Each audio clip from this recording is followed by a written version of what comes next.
Welcome to Emotions and Stories. In the silent darkness of Sindhupur, a scream pierces the night, only to be swallowed by eerie stillness. Neelam Verma is found dead in her locked room. No way in, no way out. The hidden door mystery. The peaceful and picturesque village of Sindhupur was always wrapped in silence at night. But that night, the silence was shattered by a piercing scream. Neelam Verma, who lived in the oldest part of the haveli, was found dead in her room. There were deep marks around her neck, as if someone had strangled her mercilessly. The room was untouched, no signs of struggle. The doors and windows were locked from the inside. Inspector Arjun Rathore arrived at the scene. The villagers had gathered outside, fear and questions in their eyes. The door was locked from inside. No one came in from outside. Daya Kaka, the old servant of the haveli, said nervously. Then how did the killer enter? And how did they leave? Arjun murmured. Arjun searched the entire room. Neelam's neck had rope marks, but there was no rope inside. Her fingers were slightly covered in dust, as if she had touched something before dying. On the table lay an open book, old and yellowed with age. Why was this book left open? Arjun muttered, picking it up. Between its pages was a folded paper with faint ink marks. One word was visible. Hidden door. Neelam lived alone in the haveli, except for her old servant, Daya Kaka, who had been with her for the past 30 years. But recently, her nephew, Karan Verma, had come to the village for a few days. I went to meet Nani last night, but she was asleep, so I left without disturbing her, Karan said. How did you know she was asleep? Arjun asked, his eyes narrowing.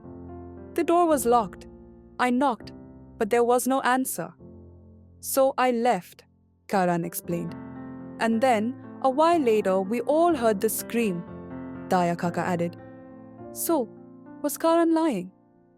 After thoroughly searching the room, Arjun's eyes fell on the bookshelf. One book was slightly sticking out. He pulled it, and suddenly, the entire shelf shifted.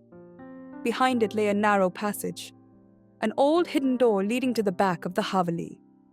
So, the killer came and left through here, Arjun exclaimed. But who was the killer? By afternoon, Arjun gathered everyone in the haveli.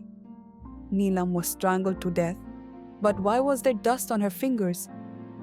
No one answered. Because before she died, she tried to reach the hidden door. She knew someone had come in through it. Everyone looked at each other in confusion. We didn't even know this passage existed, Karan said. But Daya Kaka knew, Arjun said coldly. A heavy silence fell over the room. You have been here for 30 years. You must have known about this passage. Can you tell us who the killer is? Daya Kaka started trembling. I don't know anything, sir. You do, Arjun snapped.